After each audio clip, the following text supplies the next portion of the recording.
출애굽기 21장. 내가 백성 앞에서 공포하여야 할 법규는 다음과 같다. 너희가 히브리 종을 사면 그는 6해 동안 종살이를 해야 하고 7해가 되면 아무런 몸값을 내지 않고서도 자유의 몸이 된다. 그가 혼자 종이 되어 들어왔으면 혼자 나가고 아내를 데리고 종으로 들어왔으면 아내를 데리고 나간다. 그러나 그의 주인이 그에게 아내를 주어서 그 아내가 아들이나 딸을 낳았으면 그 아내와 아이들은 주인의 것이므로 그는 혼자 나간다. 그러나 종이 나는 나의 주인과 나의 처자를 사랑하므로 혼자 자유를 얻어 나가지 않겠다 하고 선언하면 주인은 그를 하나님 앞으로 데리고 가서 그의 귀를 문이나 문설주에 대고 송곳으로 뚫는다. 그러면 그는 영원히 주인의 종이 된다. 남의 딸을 종으로 샀을 경우에는 남종을 내보내듯이 그렇게 내보내지는 못한다.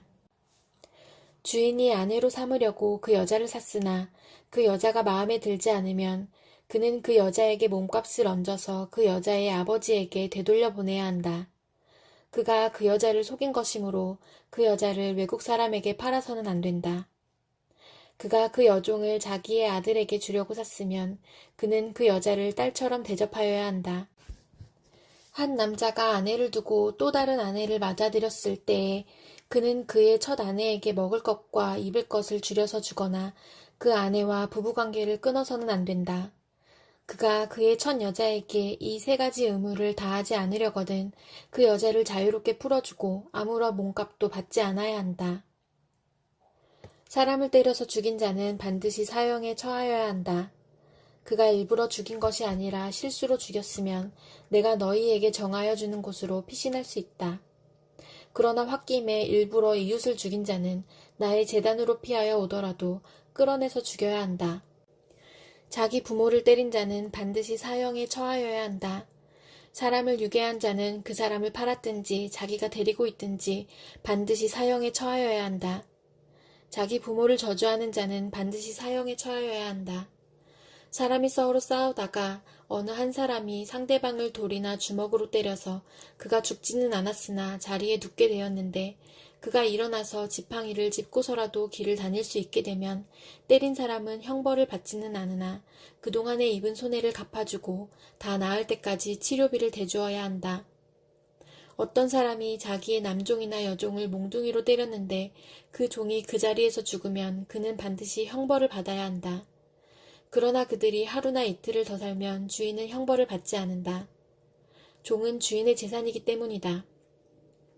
사람이 서로 싸우다가 임신한 여자를 다치게 하였는데 낙태만 하고 달리 더 다친 데가 없으면 가해자는 그 여자의 남편이 요구하는 대로 반드시 배상금을 내되 배상금액은 재판관의 판결을 따른다.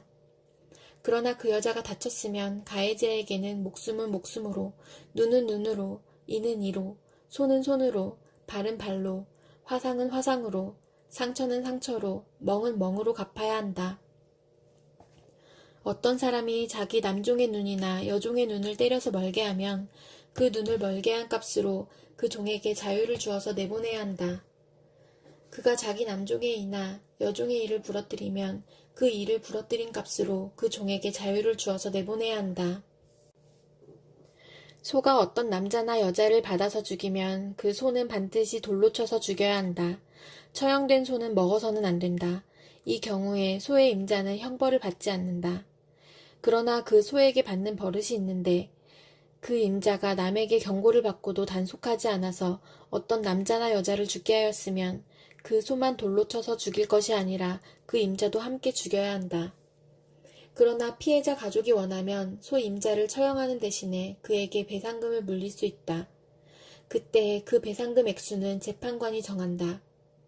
또 소가 나이 어린 소년이나 소녀를 받아 죽게 하였을 경우에도 그 소 임자에게 같은 법을 적용한다.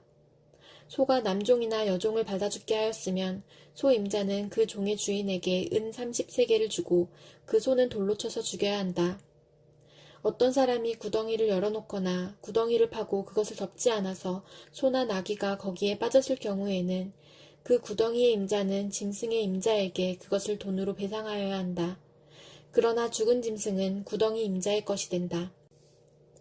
어떤 사람의 소가 그 이웃의 소를 받아서 죽게 하였을 경우에는 살아있는 소는 팔아서 그 돈을 나누어 가지고 죽은 소는 고기를 나누어 가진다.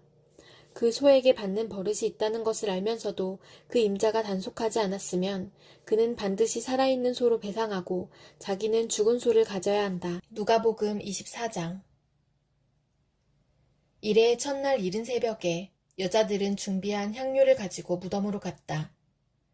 그들은 무덤 어귀를 막은 돌이 무덤에서 굴려져 나간 것을 보았다. 그들이 안으로 들어가 보니 주 예수의 시신이 없었다. 그래서 그들이 이 일을 어떻게 해야 할지를 몰라서 당황하고 있는데 눈부신 옷을 입은 두 남자가 갑자기 그들 앞에 나섰다. 여자들은 두려워서 얼굴을 아래로 숙이고 있는데 그 남자들이 그들에게 말하였다. 어찌하여 너희들은 살아계신 분을 죽은 사람들 가운데서 찾고 있느냐? 그분은 여기에 계시지 않고 살아나셨다. 갈릴리에 계실 때에 너희들에게 하신 말씀을 기억해 보아라. 인자는 반드시 죄인의 손에 넘어가서 십자가에 처형되고 사흘째 되는 날에 살아나야 한다고 하셨다. 여자들은 예수의 말씀을 회상하였다. 그들은 무덤에서 돌아와서 11 제자와 그 밖의 모든 사람에게 이 모든 일을 알렸다. 이 여자들은 막달라 마리아와 요한나와 야고보의 어머니인 마리아이다. 이 여자들과 함께 있던 다른 여자들도 이 일을 사도들에게 말하였다. 그러나 사도들에게는 이 말이 어처구니 없는 말로 들렸으므로 그들은 여자들의 말을 믿지 않았다. 그러나 베드로는 일어나서 무덤으로 달려가 몸을 굽혀서 들여다보았다. 거기에는 시신을 감았던 삼배만 놓여 있었다. 그는 일어난 일을 이상히 여기면서 집으로 돌아갔다. 마침 그날에 그들 가운데 두 사람이 예루살렘에서 한 30리 떨어져 있는 엠마오라는 마을로 가고 있었다. 그들은 일어난 이 모든 일을 서로 이야기하고 있었다. 그들이 이야기하며 토론하고 있는데 예수께서 가까이 가서 그들과 함께 걸으셨다. 그러나 그들은 눈이 가려져서 예수를 알아보지 못하였다. 예수께서 그들에게 물으셨다. 당신들이 걸으면서 서로 주고받는 이 말들은 무슨 이야기입니까? 그들은 침통한 표정을 지으며 걸음을 멈추었다. 그때 그들 가운데 하나인 글로바라는 사람이 예수께 말하였다. 예루살렘에 머물러 있었으면서 이 며칠 동안에 거기에서 일어난 일을 당신 혼자만 모른단 말입니까? 예수께서 그들에게 물으셨다. 무슨 일입니까? 그들이 그에게 말하였다. 나사렛 예수에 관한 일입니다. 그는 하나님과 모든 백성 앞에서 행동과 말씀에 힘이 있는 예언자였습니다. 그런데 우리의 대제사장들과 지도자들이 그를 넘겨주어서 사형 선고를 받게 하고 십자가에 못 박아 죽였습니다. 우리는 그분이야말로 이스라엘을 구원하실 분이라는 것을 알고서 그분에게 소망을 걸고 있었던 것입니다. 그뿐만 아니라 그런 일이 있은 지 벌써 사흘이 되었는데 우리 가운데서 몇몇 여자가 우리를 놀라게 하였습니다. 그들은 새벽에 무덤에 갔다가 그의 시신을 찾지 못하고 돌아와서 하는 말이 천사들이 환상을 보았다는 것입니다. 천사들이 예수가 살아계신다고 말했다는 것입니다. 그래서 우리와 함께 있던 몇 사람이 무덤으로 가서 보니 그 여자들이 말한 대로였고 그분은 보지 못하였습니다. 예수께서는 그들에게 말씀하셨다. 어리석은 사람들입니다. 예언자들이 말한 모든 것을 믿는 마음이 그렇게도 무디니 말입니다. 그리스도가 마땅히 이런 고난을 겪고서 자기 영광에 들어가야 하지 않겠습니까? 그리고 예수께서는 모세와 모든 예언자에서부터 시작하여 성경 전체에서 자기에 관하여 써놓은 일을 그들에게 설명하여 주셨다. 그 두 길소는 자기들이 가려고 하는 마을에 가까이 이르렀다. 그런데 예수께서는 더 멀리 가는 척 하셨다. 그러자 그들은 예수를 만류하여 말하였다. 저녁 때가 되고 날이 이미 저물었으니 우리 집에 묵으십시오. 예수께서 그들의 집에 묵으려고 들어가셨다. 그리고 그들과 함께 음식을 잡수시려고 앉으셨을 때에 예수께서 빵을 들어서 축복하시고 떼어서 그들에게 주셨다. 그제서야 그들의 눈이 열려서 예수를 알아보았다. 그러나 한순간에 예수께서는 그들에게서 사라지셨다. 그들은 서로 말하였다. 길에서 그분이 우리에게 말씀하시고 성경을 풀이하여 주실 때에 우리의 마음이 우리 속에서 뜨거워지지 않았습니까? 그들이 곧바로 일어나서 예루살렘에 돌아와서 보니 11제자와 또 그들과 함께 있던 사람들이 모여 있었고 모두들 주님께서 확실히 살아나시고 시몬에게 나타나셨다 하고 말하고 있었다. 그래서 그 두 사람도 길에서 겪은 일과 빵을 떼실 때에 비로소 그를 알아보게 된 일을 이야기하였다. 그들이 이런 이야기를 하고 있을 때에 예수께서 몸소 그들 가운데 들어서서 말씀하셨다. 너희에게 평화가 있어라. 그들은 놀라고 무서움에 사로잡혀서 유령을 보고 있는 줄로 생각하였다. 예수께서는 그들에게 말씀하셨다. 어찌하여 너희는 당황하느냐? 어찌하여 마음에 의심을 품느냐? 내 손과 내 발을 보아라. 바로 나다. 나를 만져보아라.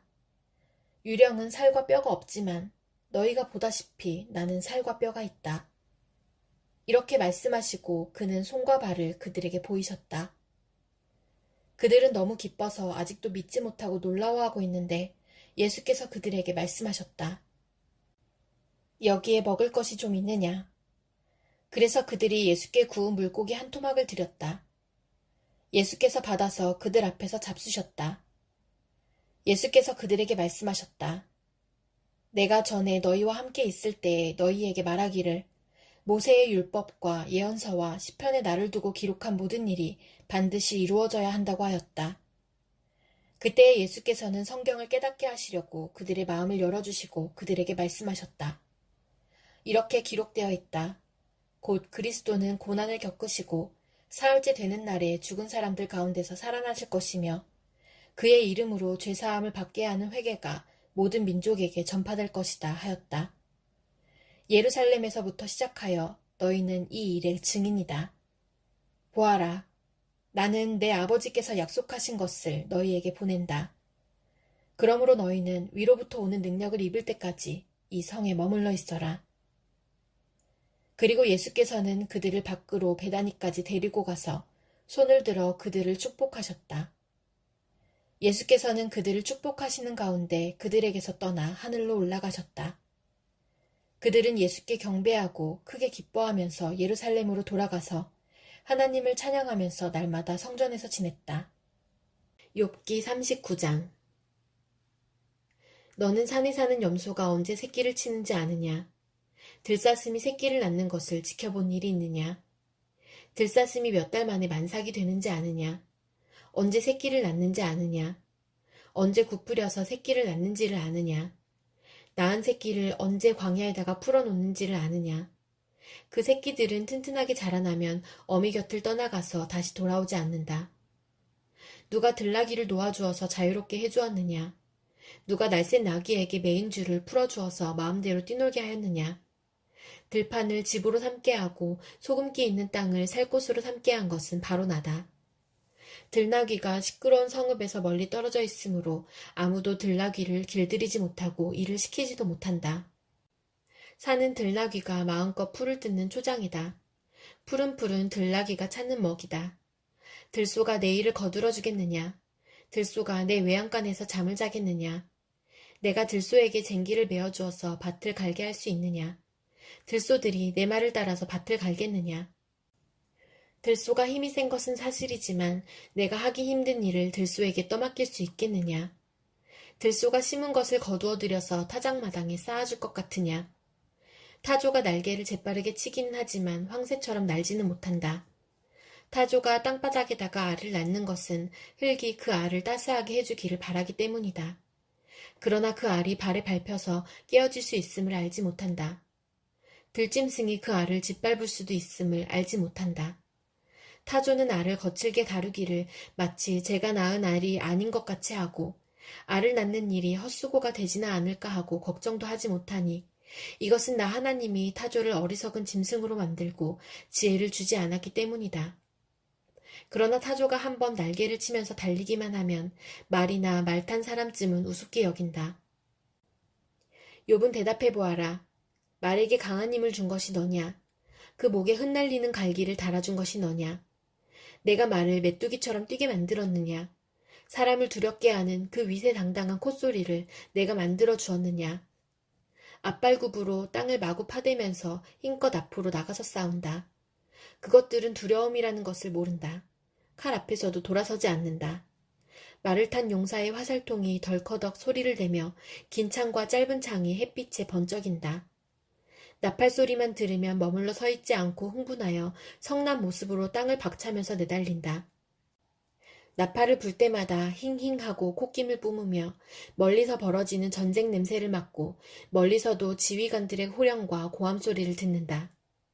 매가 높이 솟아올라서 남쪽으로 날개를 펴고 날아가는 것이 내게서 배운 것이냐. 독수리가 하늘 높이 떠서 높은 곳에 보금자리를 만드는 것이 내 명령을 따른 것이냐.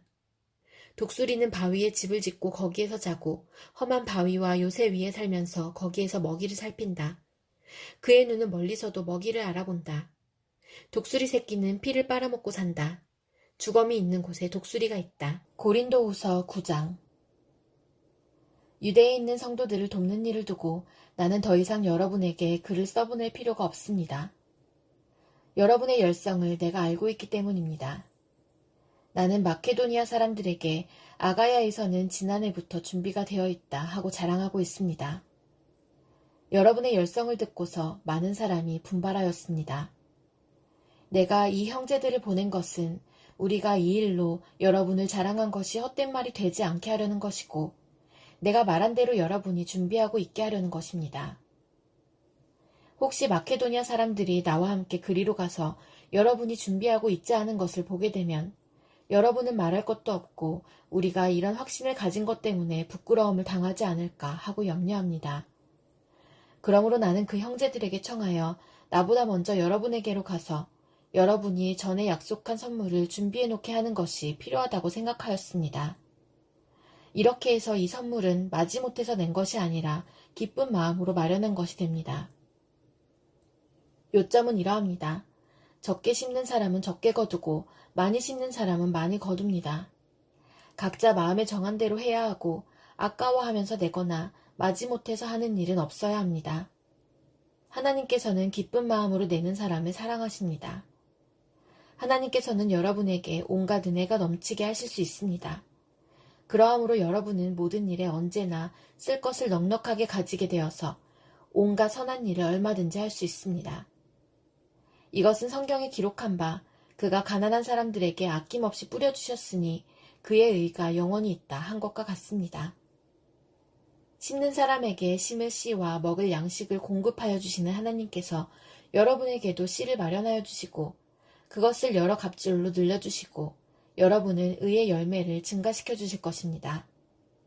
하나님께서 여러분을 모든 일에 부요하게 하심으로 여러분이 후하게 헌금을 하게 될 것입니다.